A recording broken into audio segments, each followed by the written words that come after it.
Hello, Kathy. How are you? Good. How are you? Good, good. It was a very busy day. Was a very busy day, but all good. Well, my kitty Toby decided to say hello. He just jumped up in my Hello, lap. Toby. All right, so here we are. We are in continue the romantic relationships, mm, podcast, and I I think it would be appropriate to summarize, why we are doing this, why we are talking about um, relationships, right? And Mhm. specifically romantic relationships. Yeah. Hmm. In our previous session, we talked about how men sabotage romantic relationships, and there were many many factors, and it will be appropriate maybe to to rephrase, to to retake those, because I believe the same rules may apply for the woman, how women sabotage relationships. And we are going to talk about examples of how women sabotage romantic relationships. So, can we talk about the like, I think we identified like 7 points. I can't remember, but you can back up the PowerPoint if you want because I can't remember them all. Yeah. So, as a way to to review this very fast, so we say lying, and we basically stated that when sometimes we omit, when we um, try to, you know, we try to look as a person that we are not, trying to impress, um, or just lying by itself. It does not work in a relationship. So I have Well, a, the bad part, Raul, is that once you start lying, it's hard to keep up with it. You forget what you said, and the next thing you know, you're getting over. You're talking about something, and the girl is remembering. Wait a minute, you told me this. Now you're telling me that. Man, I tell you what, it's a lot of work when you start lying and you try to keep it up, and the whole thing can explode in your face. mhm. Yeah. And the question that I will ask you, many people lie because they are afraid to be rejected, right? Um, so, and they justify the lying because of that factor, right? Of being rejected or not accepted. What's your recommendation for those who are afraid to say the truth because they believe that it will have repercussions and maybe ending the relationship? What I would say to that individual is this: until you learn to like yourself, stay out of the dating game. Because if you believe you have to lie to somebody about who you are because you don't think they're going to like you for who you are, then that's where you understand, until you like yourself, you won't find anybody who's going to like you anyway. Like attracts like, remember? If you start lying Exactly. about yourself, what's going to happen? If you take the relationship to another level, you've got to tell the truth. And now the woman can't trust you because you've been lying. So if you feel the need to lie, then you need to stop and think about why. What is it about yourself that you don't like? Who has been telling you that is probably what I should say. Who told you that? What you want to bet it came from their formative years. How many times have we talked about that? core issues from your early childhood, and Right. it's affecting you today. How would you will respond to women's or men's that, especially men? I think that applies for both genders, right? Oh But yeah. but I have a question, which is very valid. When someone in the relationship, um, commit an infidelity, right? Just because maybe this person has a lot to drink, or I don't know, whatever justification.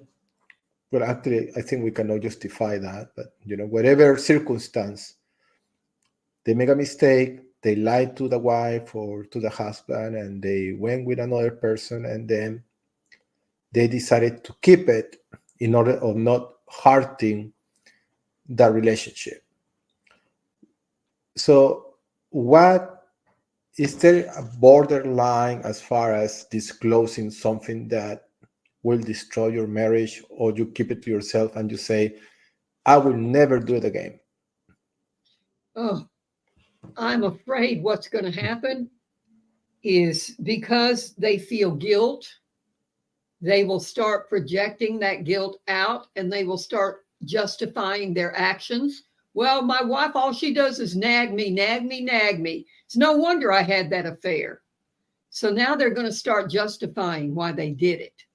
Well, we don't share anything anymore. And this woman is really, she thinks I'm the greatest thing since sliced bread. So then they're going to start looking at the woman and finding fault with the woman to justify why it was okay to have sex with somebody else. I've seen it happen 100 times. Is it better to just confess? I think it depends on how you confess. If you can face the music and tell your wife, this is what I did. I can't believe I did this. I am so ashamed of myself. I love you. I don't know what I was thinking, but I'm asking you to forgive me. I So think that should. then you have to see. Yeah, I think I that's it. couldn't carry, personally, I couldn't carry that guilt around Yeah, because I just know human nature. And I know when you're carrying guilt, you're going to start projecting it onto the other person. Well, she made me do it. It's all her fault. The way she treats me, all she does is argue with me. She doesn't see anything good in me. That woman thinks I'm great. There you go. That's where the angel is sitting on this shoulder and the devil is sitting on that shoulder. I really should tell her, no, you don't. It wasn't your fault. Look what she does to you. Yeah, but what is it going to, you know what it means. And this is where it is so wonderful to have a foundation, a relationship with God. Because, first of all, God doesn't judge you. Remember, planet Earth is where you come to make mistakes. And you can look at this situation and say, well, I guess I won't be doing that again because look how it makes me feel. So, if you have that relationship with God and you and your wife also have that relationship, then my kitty's pushing my computer toward me. Then you stand a chance. I It's not agree. an easy situation, but carrying that guilt around for the rest of your life is even worse. I totally agree with you. I think you need to take accountability Mm-hmm. of what happened. That doesn't mean that you are a criminal or No, you're a nasty person. You make a mistake, and then you want to clear that out, and you're clearing that out not just because you are damaging you know, it's not that you are damaging. What you are doing is you're breaking an agreement. If you are with someone, trust, you trust. you you sign an agreement of trust, and if you define that you're going to have an agreement in which um, there's going to be exclusivity, meaning she is going to be just with you and only you and you the same, Mm-hmm. then you're breaking that agreement by, you know, not being honest, Mm-hmm. right? And it's a human nature to make mistakes, Yes. but and you need to clear that out, and it will have consequences, of course. But and I think if the other person is willing to forgive, uh, you may take it. But the tricky thing starts when the other person is unwilling to forgive, Mm-hmm. right? And that's tricky because it really hurting the ego. And so for us, human beings, our ego is so strong that we cannot ascend criticism or people hurting us. We take it as, you know, this person is nasty, this person is not worthy, and then, you know, they reject, right? So I believe the other person will forgive if the other person has worked also her ego. I mean, he or she has sort of worked so hard with you that you are capable to forgive. Well, I tell you the truth. When you have a husband and wife who both work and they come home from work and they're tired, and unfortunately, it's still the wife that puts the biggest part of the work. You know, unfortunately, that's what happens. And what can happen in a situation like that is she starts feeling defensive. Why do I have to cook the meals? Why don't you help me with the laundry? And so we go. But one of the things that I have found is if I encourage a couple to set aside one day a week, date night, let nothing interfere with that, not the kids, not anybody else, just date night for them, where they can rekindle that love. Those are the ones who can work out their problems. But if they're not doing that, and they're both going to work every day, coming home tired, she's got to fix the meal, and then she's on some lower level, she's resentful. Why do I have to do all of this? Why doesn't somebody help me? Well, all you have to do is ask. But, you know, women got to play the martyrs sometime. The relationship starts growing farther and farther apart. So a lot of times to salvage that relationship, you've got to make that commitment. I think our relationship is worth working for. I think we should set aside one night a week for just us. Nobody else, no kids, just us. And let's plan things that we both enjoy doing. That's the couple that stays married for 50 years. Yeah, I agree. And they'll be Okay. more likely to forgive. Yeah. So quickly, lack of respect, I think is clear. If there is Mm-hmm. no lack of respect, then that is going to be a problem. But I think the most grammatic lack of respect will it be when this turns into physical. If I strongly believe if this turning into physical, not insults, right? Into physical, you should separate. Mm-hmm. Absolutely. Yeah, because you just overpass the limit of, you know, of even if you are uh, you have got so strong spirituality in your spirit, in your spiritual development. If this comes into a physical, you need to protect yourself, and so the best in order to avoid any unfortunate circumstance derived from the violence is to separate. And Uh, I'll tell you something else, Raul. When it comes to respect, if the woman can spend some time with her husband's mother and father, that will tell her a lot because her husband is reflecting the way his dad treated his mother. When you treat, when your dad treats your mother with respect, this is what you grow up with. That's how you're programmed. But if your dad did not treat her with respect, then it's passed along. Remember, so many issues come up from your childhood. Mhm. And if the woman can say, listen to me, just like with my ex-husband, he used to tell me that I was lazy. All the time he said, you're lazy. And I couldn't understand that. I was working 80 hours a week. But then his mother and father came to visit, and I was sitting in the corner reading a book. And his mother said to me, I can't believe you're wasting time reading a book. I've never read a book in my life. That's just lazy. Ah, so then I understood. Mhm. So if they are willing to face these facts, maybe they can work it out.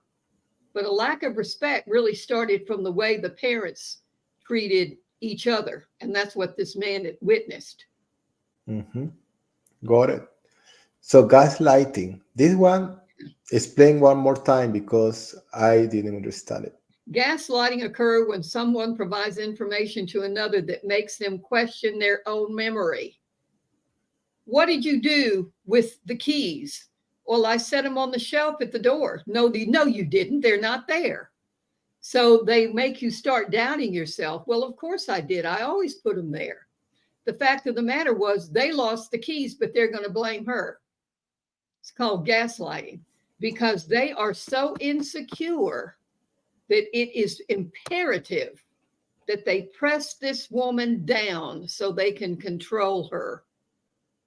Mhm. It's a manipulation tool. That's all it is. Lack of follow through. They don't take care of the honeydew list. You said that you would blow the leaves off the back deck. You told me that 2 weeks ago, and it's knee deep out there. When are you going to do it? I'll get around to it. Well, then why did you tell me you were going to do it?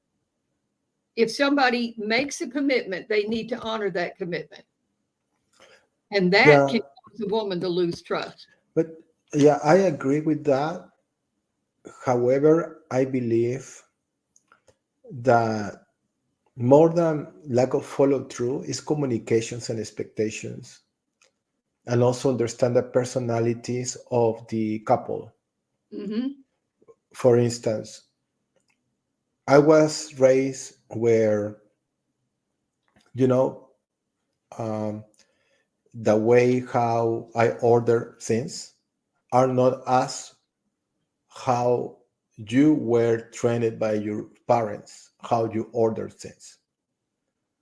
Therefore, when we meet, I am not going to fulfill your expectations as far as being so clean, so organized, so, you know, and as far as the other person tries, there is always going to be a gap Yeah. because not two persons are identical, right? Mm-hmm. And I believe when you are in a relationship, you have to accept the person as it is. Yep. It will not necessarily fulfill with all of your, you know, list of things that you are good at. Also, from the personality standpoint, uh, we are different. I mean, men and women are different. Is wired different.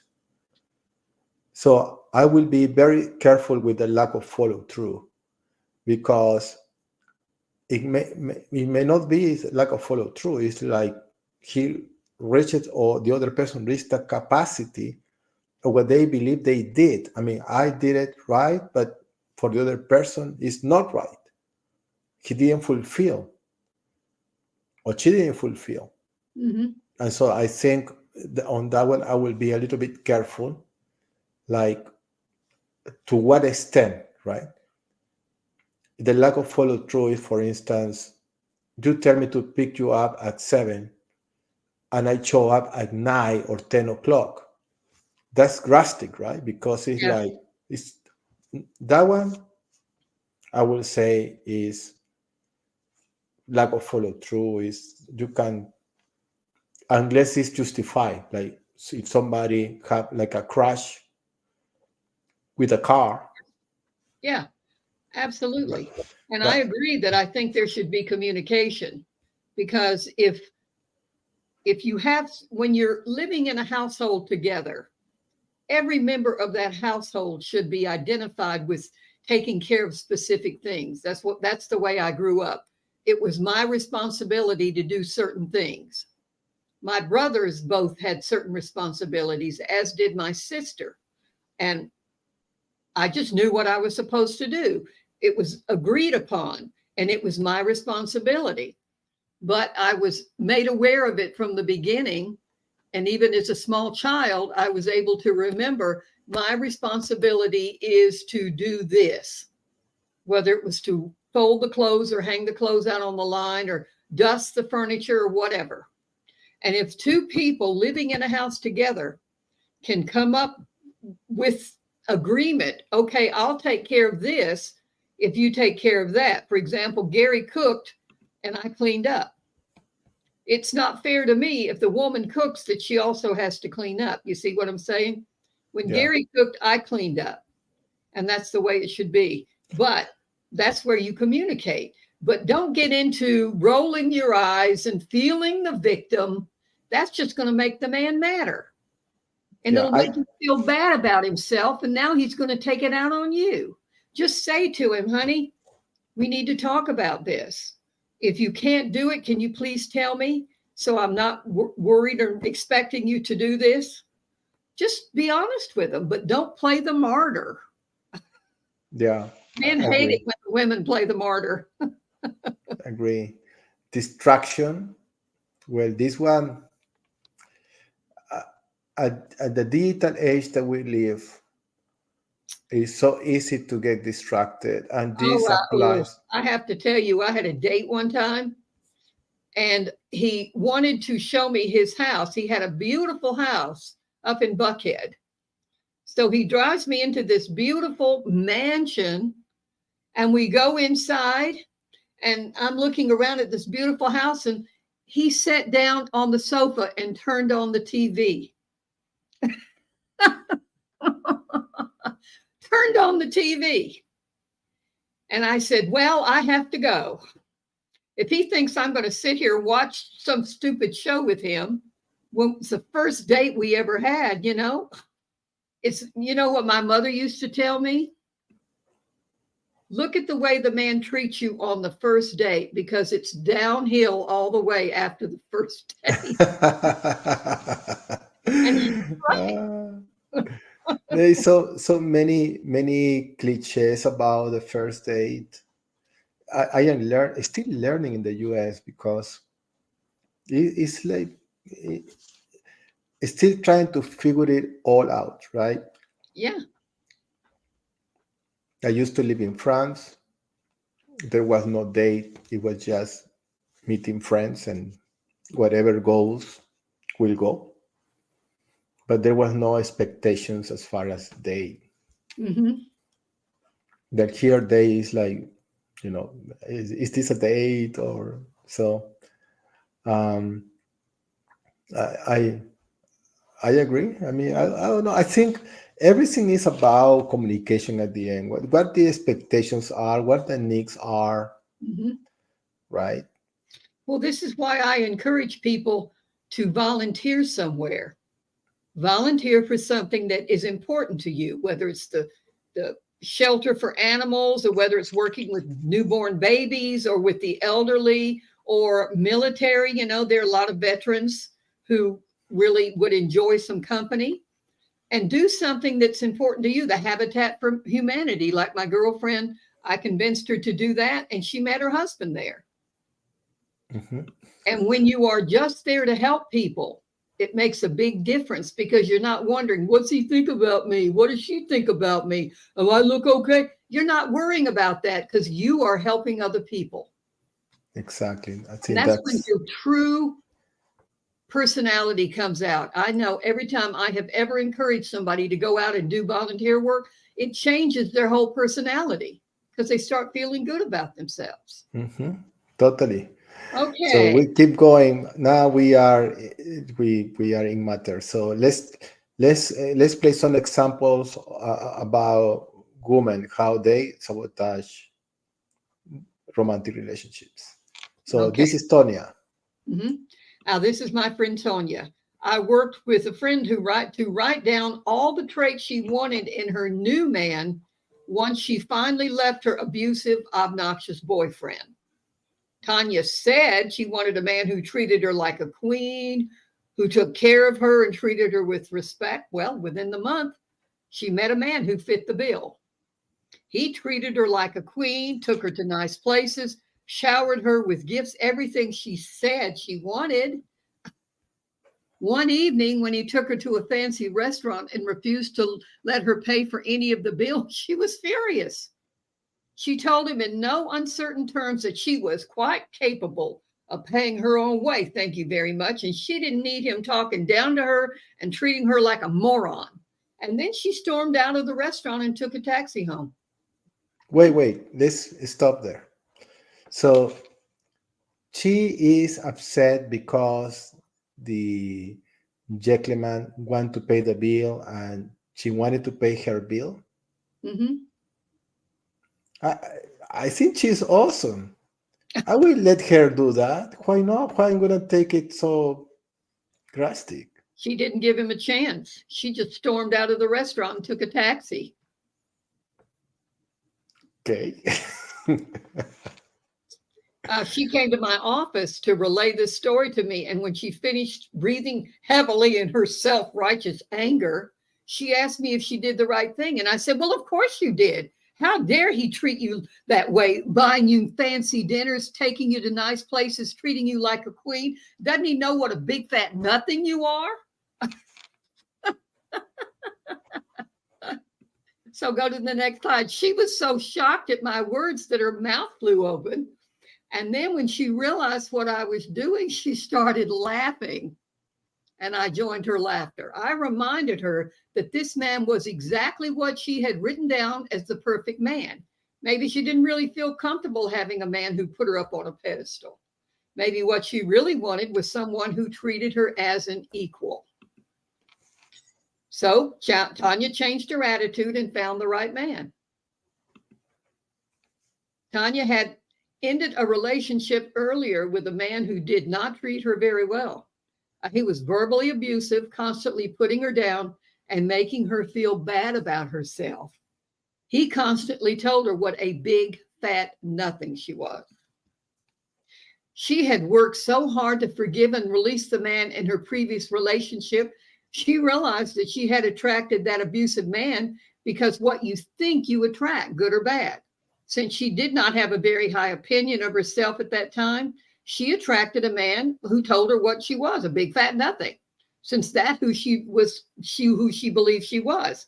Now, once I helped her understand this and worked with her to change her thoughts about herself to more positive ones, she thought she was ready to meet her perfect man.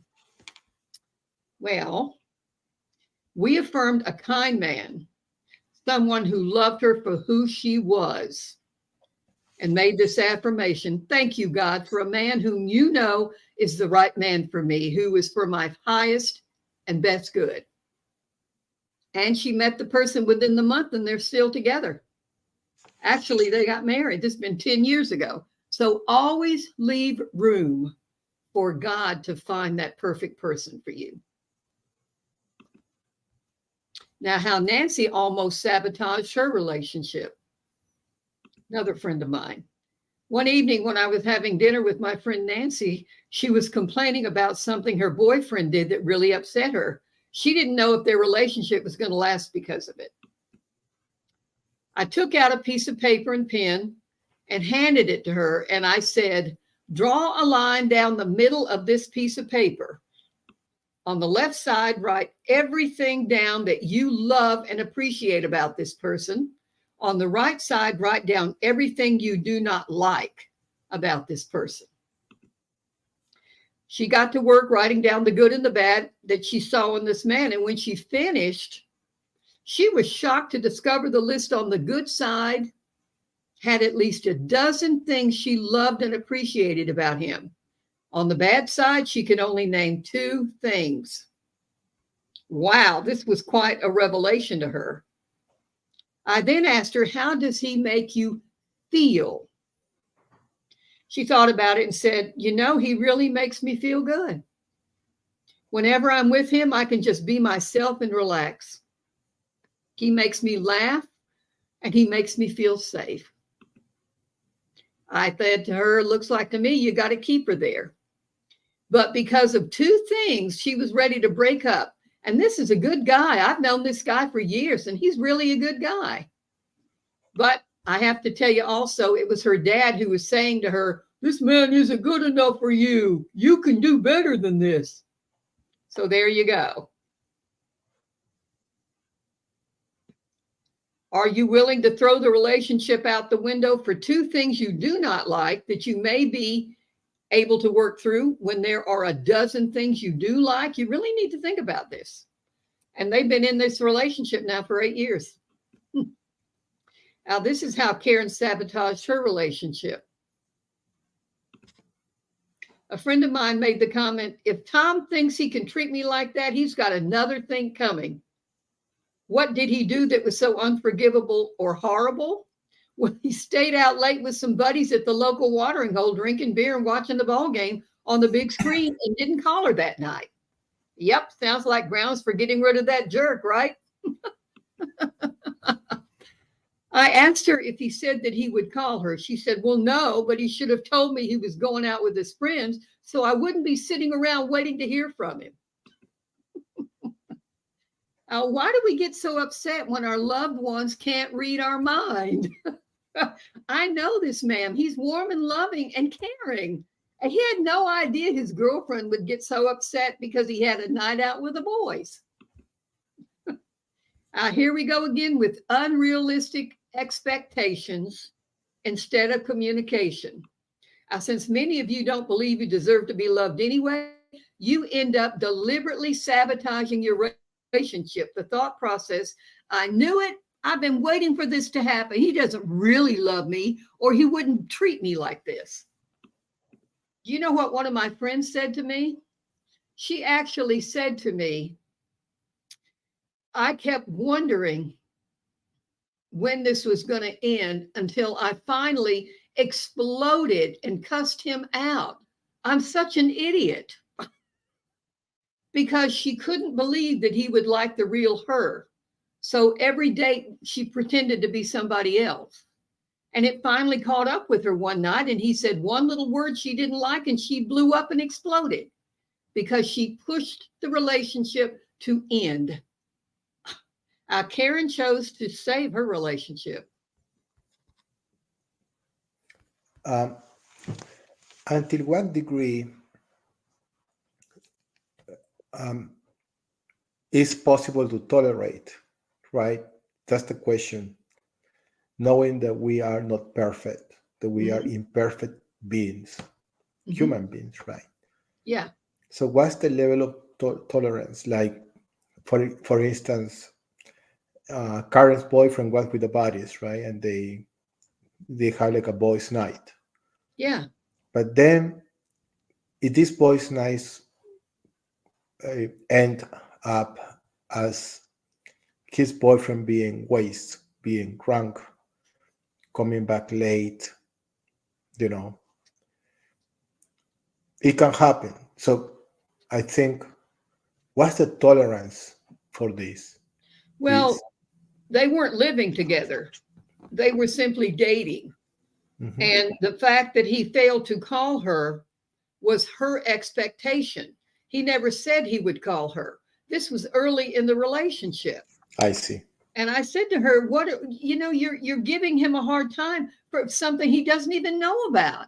He didn't say he would call you. Why are you so upset about this? And she started thinking about it, and she realized what she was doing. She was projecting her own insecurity out on this man, who was a decent man, and he really liked her. And I see in so many instances where somebody begins dating a man, they can't wait until he finds out the real them. Like my elderly friend said, she's in her 50s, and she said, I held my breath every time we went out, wondering when he was going to meet the real me. And I asked her, what is wrong with the real you? I think you're wonderful. She said, look at me. I'm in my 50s. I'm overweight. I don't have anything really intelligent to talk about. I said, but you are funny and you are witty and you're a wonderful friend and you're a kind person. Why don't you let him see the real you? And you know what? I told her a story about I was at a bar with one of my girlfriends many, many years ago. And I noticed this woman bartender who was an older woman, frumpy, overweight. You know, her face was sagging, but every man in the bar was swarming around this woman. Do you know why? Because she loved herself. She didn't care what anybody thought about her. Yeah, she was overweight, but so what? She enjoyed some extra food. She loved her life, and she attracted the men like a moth to the flame because she liked herself. They liked her. And she didn't put any expectations. If I do this, will you love me? She didn't care. This is who I am, guys. Take it or leave it. And That's when I awesome. friend that, That's awesome. absolutely. So I reminded Karen of the number of times she sabotaged her relationship with this belief that it wasn't going to last. It would become a self-fulfilling prophecy. I pointed out that this was a good man who really cared for her. Perhaps she could suggest to her boyfriend that they plan their week together so they can each work around the other's schedules. And she wouldn't be sitting at home waiting to hear from him, so they could both relax and enjoy each other as well as other friends. She chose to work it out, and their relationship is still going strong. That's awesome. That's awesome. I think the communication is so critical. Yes. Like, because if you start a conversation with someone and you start noticing that the other person is not receptive, right? So what should you do is just sometimes, and I gonna admit on that one, when I see that the communication is going nowhere, I just shut down. Like Yeah, I started. I did too, but Raul, so did I. Because many times when I was dating, I was 40 years old when I got a divorce, and I started dating again. And a lot of the men that I met, it was like pulling teeth to get them to even talk. And Yes. I had read the Barbara Walters book on how to carry on a conversation with anybody. And she talked about the importance of asking questions. Like if she was with a very high level member of state or something, she would ask this man, so tell me, what was the first job you ever had?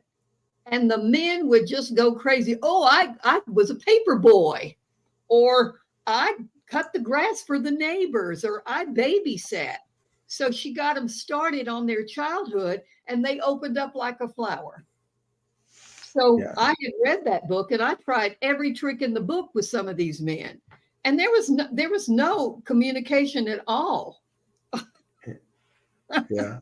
So I take it. I take maybe this maybe I don't know, but I have to say this.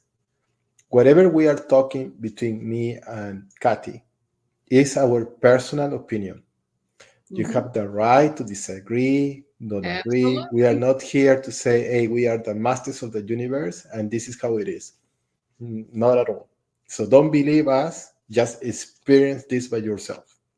If you want to see this work for you, just try it on some of the advices. And it does not work for you, then it doesn't work for you. And that's it. Right. And So, always remember, Raul, what I tell people over and over again. How does he or she make you feel? mm, That is the most important thing. yeah, Because if they don't make you feel good, then you need to move on. yeah, yeah. Even it's not that they made you feel good because I think the responsibility of you feeling good is you.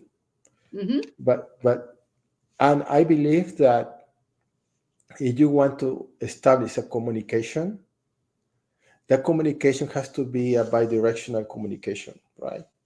Hmm. And if that is not possible to happen, it's because it's not meant to be, or it's because maybe you are not ready or she is not ready, and therefore it's better to make a pause, continue with your life, and then if the communication is established and you are prepared, both are prepared, then it will happen. But don't force. I believe that forcing a communication is just unneeded source of energy. And I actually, agree. you But wouldn't you one agree? thing I love about the Hallmark Channel, Raoul, you would call it chick flicks. But one thing I really enjoy about the different movies that they show is they show a man and a woman in a relationship, and she's thinking, tonight he's going to propose. And instead, he breaks up with her, or he says, yeah, I have, this is the great news. I'm moving to Seattle. You want to come with me? Things, and you realize there was no relationship there. So then they usually go home to be with their parents, and while they're there they run into somebody. Sometimes they trip over him, they have a car wreck with them or something. Then they start bantering back and forth, and next thing you know, they're connected. They start talking to each other, and they can't wait to see each other again, and that's the way it's supposed to be. And this is why so many relationships from your high school years, then you drifted apart. And 50 years later, these people are getting back together because they've been through 2 or 3 marriages, and they're remembering how that person made them feel. They made them feel so good. They had fun together. They talked till middle of the night, and they reconnect. I'm seeing it happen more and more. It's happened to two of my girlfriends. Yeah, that's true. Mhm. Okay, Kathy, we finished with this session of romantic relationship. I think it was very productive, as usual. And so I guess we need to figure it out the next topic, Yep. right? We will announce what this topic is going to be And for we're sure. open to suggestions. We love suggestions. And we are open to suggestions. So you have any suggestions, please DM me or DM Kathy. We will take it. And to the people that are watching this YouTube video, we just wanted to tell you, I just wanted to tell you that I love you. I don't know you, but I love you. And I wish you the best. Yes, And have an awesome Thursday and the rest of the weekend. absolutely. And always remember how much you are loved and that you matter. Yeah. Okay. Bye, Kathy. See you. Take care. I love you, Raul. I love you too.